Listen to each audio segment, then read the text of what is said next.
का पहला पेपर है, विषय हिंदी कक्षा 10th के लिए है। ये असली पेपर है जो कि आज का ही पेपर है। ये दिनांक आज है, आज की जो दिनांक है 6 तारीख और 1 महीना और 2026 का ये वायरल पेपर है। इसे देखना ना भूले, जल्दी से जल्दी अपने उत्तर को मिला लीजिए। कौन प्रश्न सही है, आइए हम शुरू करते हैं। पहला प्रश्न है, सही विकल्प का चयन कीजिए। लिखा, वात्सल रस के श्रेष्ठ कवि माने जाते हैं। तो वात्सल रस के श्रेष्ठ कवि कौन से माने जाते हैं? तो पहले नंबर में दे रखा तुलसीदास, कबीरदास, फिर सा नंबर में दे रखा सूरदास, द नंबर में दे रखा जयशंकर प्रसाद, जो कि हमारा सा नंबर सही है सूरदास। तो सा नंबर ऑप्शन हमारा सही है। पहले का सा नंबर सही है तो सा नंबर टैग करना है। दूसरा है, आधुनिक काल का प्रारंभ होता है। तो कब आधुनिक काल का प्रारंभ होता है? तो आ नंबर संवत 1900, संवत 1050, संवत 1375 और द नंबर में दे रखा संवत 1800। आधुनिक काल का समय कब से प्रारंभ होता है? तो आधुनिक काल का समय आ नंबर संवत 1900 से प्रारंभ होता है। तो जो कि हमारा आ नंबर का ऑप्शन सही है। तीसरा प्रश्न, तीसरे प्रश्न में लिखा है, तीसरे प्रश्न में दे रखा है कि लय, तुक, यति, गति, मात्रा और एवं चरण से युक्त रचना कहलाती है। तो कौन सी कहलाती है? रस कहलाती है, छंद कहलाती है, अलंकार कहलाता है, गद्य कहलाता है। तो आप जानते हैं कि रस में तो लय, तुक और यदि गति का मात्रा का वर्णन नहीं किया जाता है, हमेशा छंद में किया जाता है। तो जो कि ब नंबर ऑप्शन हमारा सही है। ब नंबर में छंद ऑप्शन टिक करना है, हमारा ये वाला ऑप्शन सही है, ब नंबर। अब आप तीसरा प्रश्न देखिए। अब तीसरा प्रश्न हो गया। चौथा प्रश्न देखिए, चौथा प्रश्न में क्या लिखा है? चौथे प्रश्न में लिखा कि लखनवी अंदाज में व्यंग्य किया गया है। तो किसका व्यंग्य किया गया है? तो कौन सा ऑप्शन सही है? तो आ नंबर में दे रखा है धनी वर्ग पर, ब नंबर में नेताओं पर और सा नंबर में दिया किया गया कि पतनशील नवाबों पर और द नंबर में दिया गया व्यापारों पर। कौन सा ऑप्शन सही है? तो इसमें चौथे का हमारा सा नंबर सही है, जो कि पतनशील नवाबों पर है।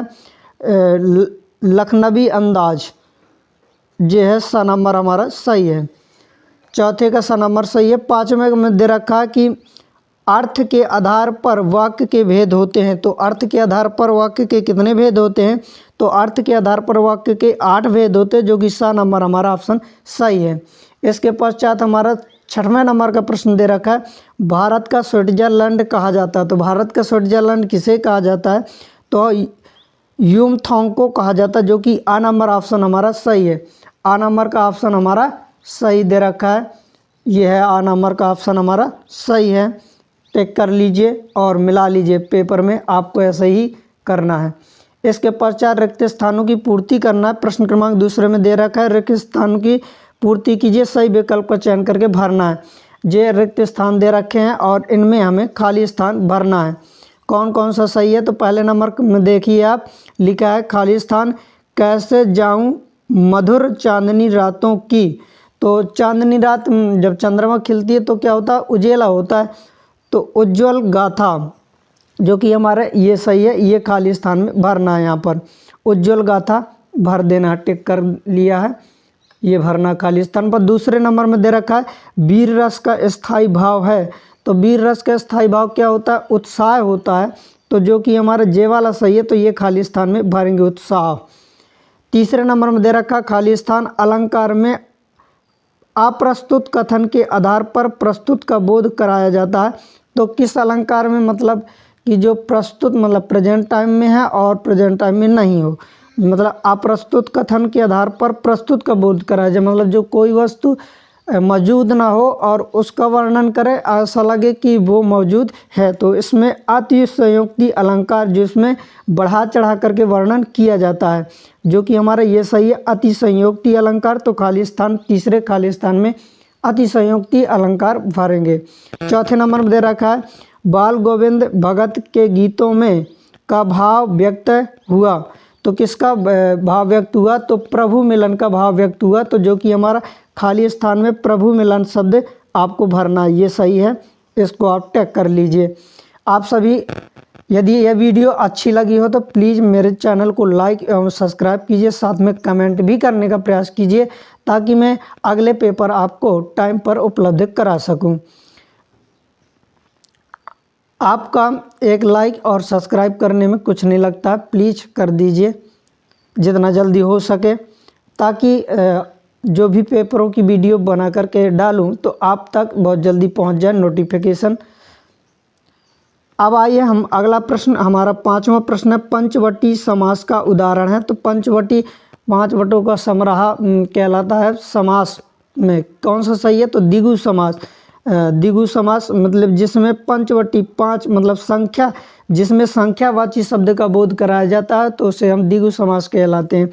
पंचवटी मतलब 5 वटों का समराहा, वो ही कहलाता है समास, द्विगु समास, जो कि खाली स्थान में हमें द्विगु समास लिखना है, यहाँ पर भरना है।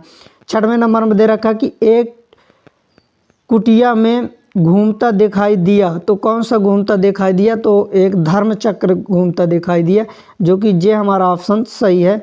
तो यह हमें खाली स्थान में भरना, धर्म चक्र, एक धर्म चक्र यहाँ पर खाली स्थान में भरेंगे। आइए हम अगला तीसरा प्रश्न क्या दे रखा है, निम्नलिखित कथनों के सत्य और असत्य का चयन करना है। प्लीज़ चैनल को लाइक एवं सब्सक्राइब कीजिए। ये हमने 2 प्रश्नों के उत्तर देख लिए हैं, खाली स्थान और विकल्प का चयन कर किया है। यह प्री बोर्ड मॉडल पेपर नहीं है, ये वास्तविक में सही पेपर है, ओरिजिनल असली पेपर जो आज का ही है, वायरल पेपर। आइए हम तीसरा प्रश्न हल करते हैं। तीसरे प्रश्न में क्या दे रखा है, ये देखिए तीसरे प्रश्न में सत्य सत्य था। तो पहले नंबर में लिखा है, फसल हजारों खेतों की मिट्टी का गुणधर्म है। तो किसका गुणधर्म है? तो ये हमें बताना, सत्य सत्य सत्य है कि असत्य है। तो वास्तविक में फसल हजारों खेतों की मिट्टी का गुणधर्म है, बिल्कुल सत्य है ये। तो असत्य मतलब लिखेंगे, यह कह टिक कर लें, सत्य है तो ये लिख कर लिया। दूसरे नंबर में दे रखा है, आवश्यकता के अधिक बढ़ा चढ़ाकर बात रूपक अलंकार में कही जाती है। तो ये गलत है। अतिशयोक्ति अलंकार में किसी भी शब्द का या किसी बात को बढ़ा चढ़ा कर के वर्णन किया जाता है, जो कि हमारा असत्य है। यह हमारा दूसरे नंबर का क्या है, असत्य है। तो लिखेंगे असत्य, गलत है। तो यहाँ क्रॉस का निशान लगा दे रहे हैं। इसके पश्चात तीसरा प्रश्न दे रखा है, बाल गोविंद भगत कबीर को साहब मानते थे। बिल्कुल हाँ मानते थे, ये बात सत्य है। तो लिखेंगे सत्य है, यहाँ पर लिखेंगे सत्य है। आप सभी को पेपर में अच्छे नंबर लाना है ताकि अच्छे अंक से आप पास हो सके। आइए मिलान कर लीजिए सभी प्रश्नों के उत्तर। चौथे नंबर में दे रखा, शीला अग्रवाल मन्नू भंडारी की माँ थी। ये सत्य है कि असत्य? आप किताब में पढ़े होंगे जो ये पाठ, उसमें आपको मिला होगा। तो जो कि ये असत्य है, गलत है। ये शीला अग्रवाल मन्नू भंडारी की माँ नहीं थी, यह असत्य है। तो लिखेंगे असत्य। इसके पश्चात ये गलत है। 5वां प्रश्न देखिए, लिखा है 5वें नंबर में, मुहावरे और लोकोक्ति एक ही हैं।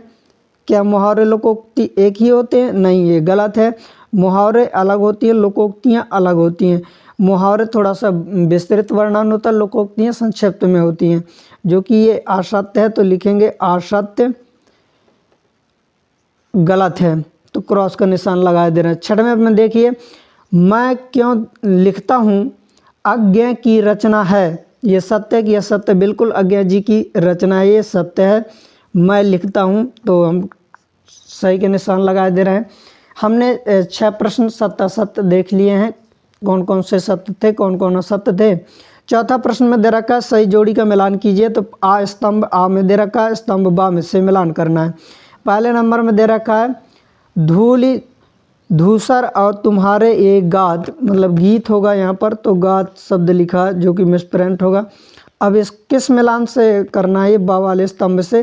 तो जो कि का नंबर में लिखा है, मानवीकरण अलंकार, जो तो है हो ही नहीं सकता। इसके पश्चात ये लिखा, पेट की ज्वाला शांत करने हेतु।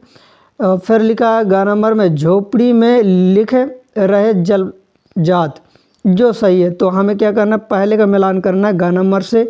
दूसरे में लिखा मानवीय क्रियाओं का आरोप है। तो किस में आरोप मिलता है आपको? तो मानवीकरण अलंकार में ही मिलता है, तो जो कि का नंबर सही है। तो का नंबर से ही मिलान करना है।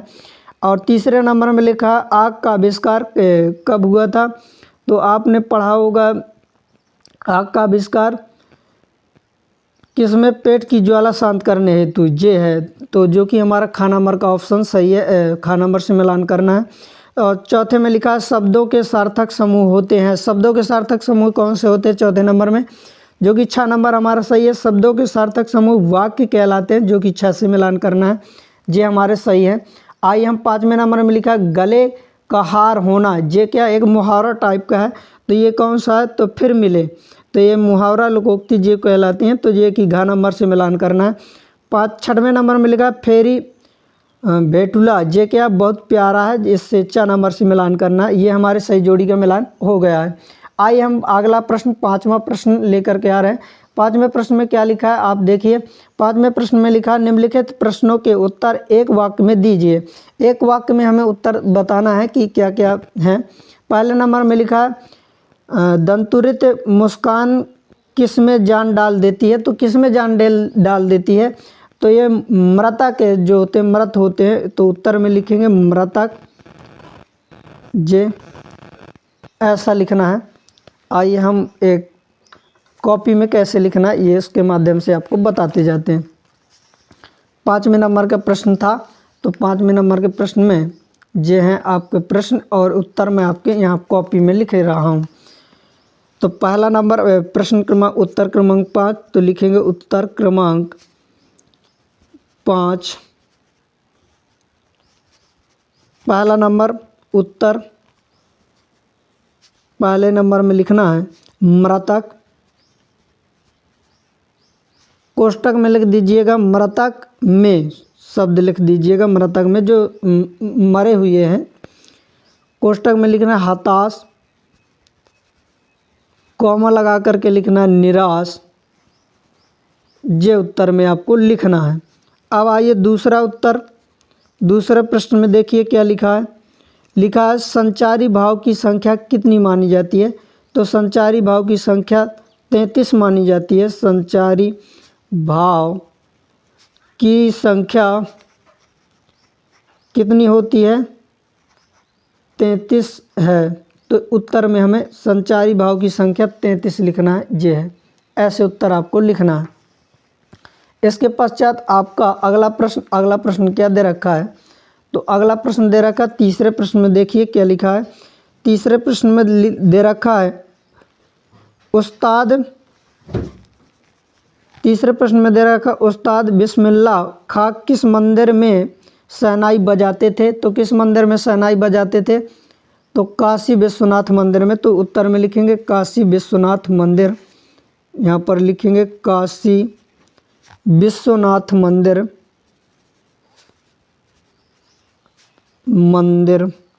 ये उत्तर में आपको लिखना है।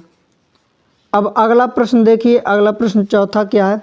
चौथे प्रश्न में दे रखा है यथाशक्ति में कौन सा समास है, जो दे रखा है चौथा नंबर, यथाशक्ति में कौन सा समास है, तो यथाशक्ति में कौन सा समास आप जानते होंगे, अव्ययी भाव समास है, तो उत्तर में लिखेंगे अव्ययी भाव समास। चौथे नंबर के उत्तर में लिखना है आपको अव्ययी भाव समास, अव्ययी भाव समास।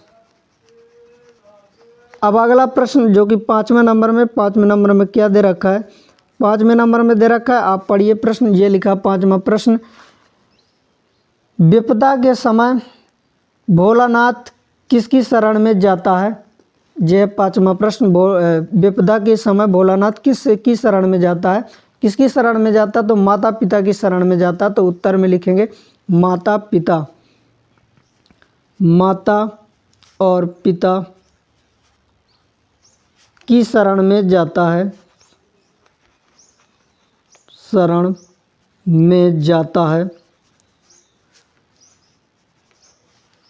अब आइए 6वां प्रश्न देखिए। 6वें प्रश्न में क्या लिखा है, साना साना हाथ जोड़ी पाठ के आधार पर पहाड़ी कुत्ते कब भौंकते हैं, ये आपके पाठ का ही प्रश्न है, कब भौंकते हैं, तो चांदनी रात में ही कुत्ते भौंकते हैं, तो उत्तर में लिखेंगे 6वें प्रश्न के उत्तर में लिखेंगे चांदनी रात, उत्तर 6वां चांदनी रात, ये है उत्तर आपका। ऐसे आपको सभी उत्तर लिखना था।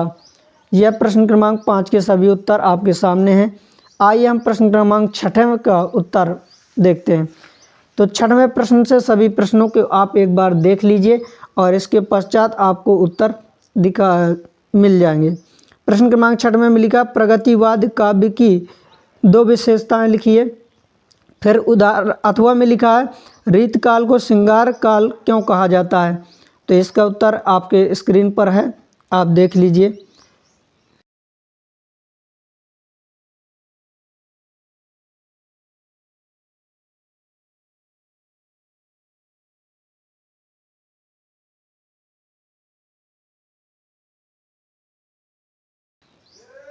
सातवां प्रश्न है तुलसीदास अथवा जयशंकर प्रसाद की काव्यगत विशेषताएं निम्न बिंदुओं के आधार पर लिखिए। 2 रचनाएं आपको लिखना है, भाव पक्ष लिखना है। तो ये आपका उत्तर ये स्क्रीन पर है, आप देख।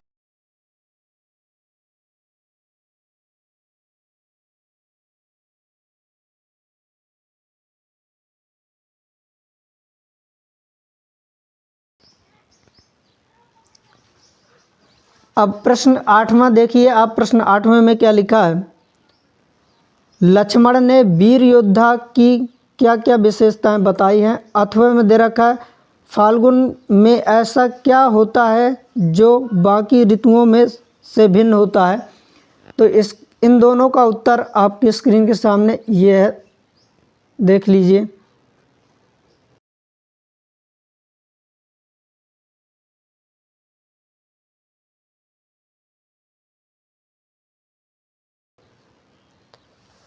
अब आइए अगला प्रश्न है प्रश्न क्रमांक 9वां। प्रश्न क्रमांक 9 में क्या दे रखा है, प्रश्न क्रमांक 9 में दे रखा है बच्चे की मुस्कान और एक बड़े की मुस्कान में क्या अंतर है। तो इस प्रश्न का उत्तर और 8वें अथवा का उत्तर में लिखा है कवि के अनुसार फसल क्या है। तो दोनों का उत्तर आपके स्क्रीन के सामने है।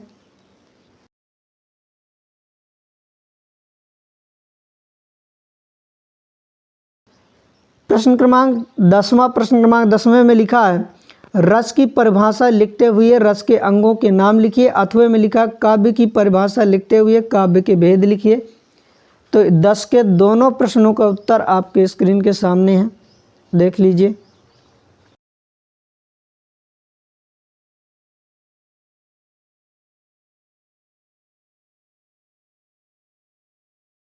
ग्यारहवें प्रश्न में दे रखा है अतिशयोक्ति अलंकार की परिभाषा और उदाहरण सहित लिखिए। अथवा में दे रखा है चौपाई छंद की परिभाषा उदाहरण सहित लिखिए। आपके स्क्रीन के सामने उत्तर प्रस्तुत है।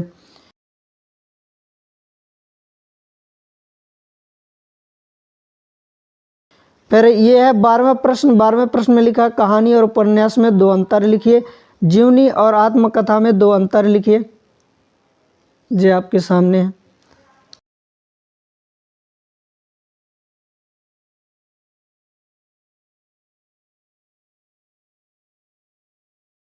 तेरहवें प्रश्न में लिखा मन्नू भंडारी और रामवृक्ष बेनीपुरी की साहित्यिक विशेषताएं निम्नलिखित बिंदुओं के आधार पर लिखिए। तो 2 रचनाएं लिखनी है, भाषा शैली लिखनी है। तो इन दोनों प्रश्नों का उत्तर आपको स्क्रीन पर मिल जाएगा।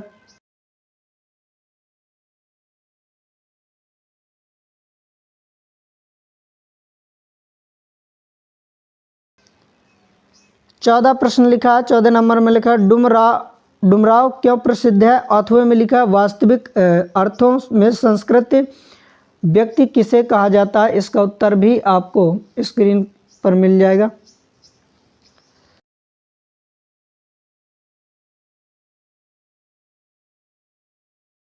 अब आइए 15वें नंबर में प्रश्न में लिखा है नेताजी सुभाष चंद्र बोस की मूर्ति को देखकर लेखक के मन में कौन सी कमी खटकती है। अथवा में लिखा भगत की पुत्रवधू उन्हें अकेला क्यों नहीं छोड़ना चाहती थी। इसका उत्तर भी आपको स्क्रीन पर मौजूद है।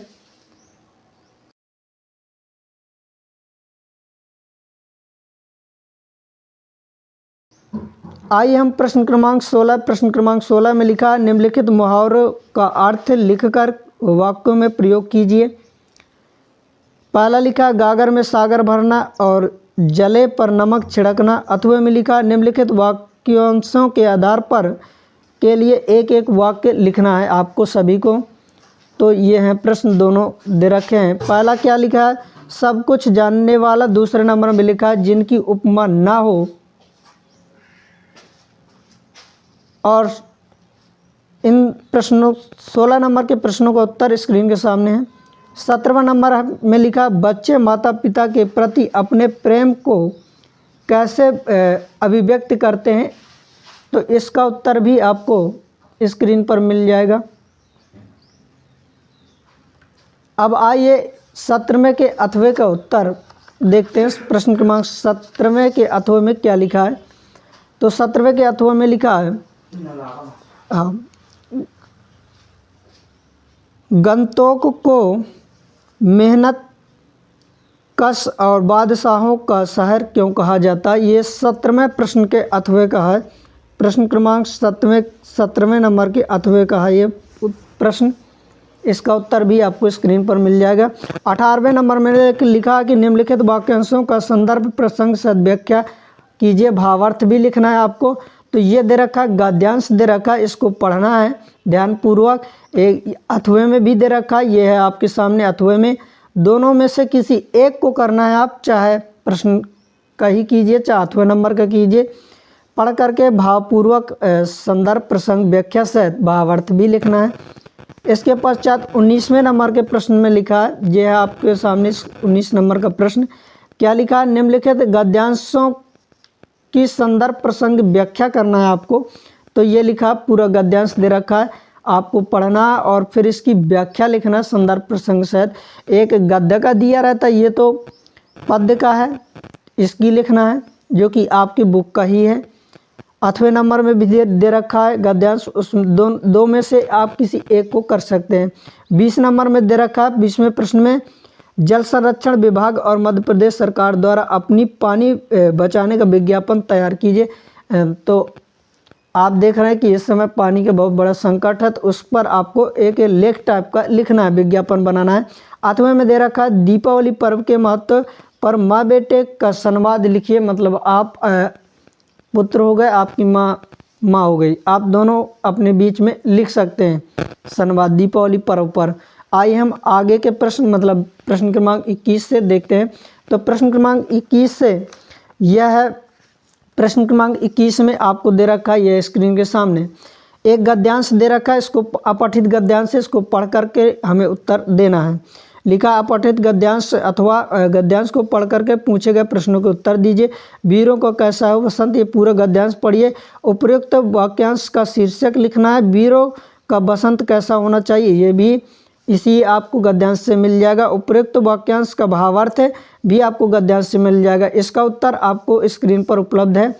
इसके पश्चात अथवा नंबर में दे रखा है, आप हमेशा अच्छी जिंदगी जीते, इसका भी गद्यांश है और इसके उत्तर ये हैं, मतलब आपको प्रश्न ये है, उत्तर आपको स्क्रीन पर मिल जाएंगे। 22 नंबर में दे रखा है, स्थानांतरण प्रमाण पत्र प्राप्त करने हेतु अपने विद्यालय के प्राचार्य जी को आवेदन लिख रहा है। या फिर अथवा नंबर में दे रखा है, अपनी बोर्ड परीक्षा की तैयारी होती अवगत करते हुए अपने माता पिता को पत्र लिखिए।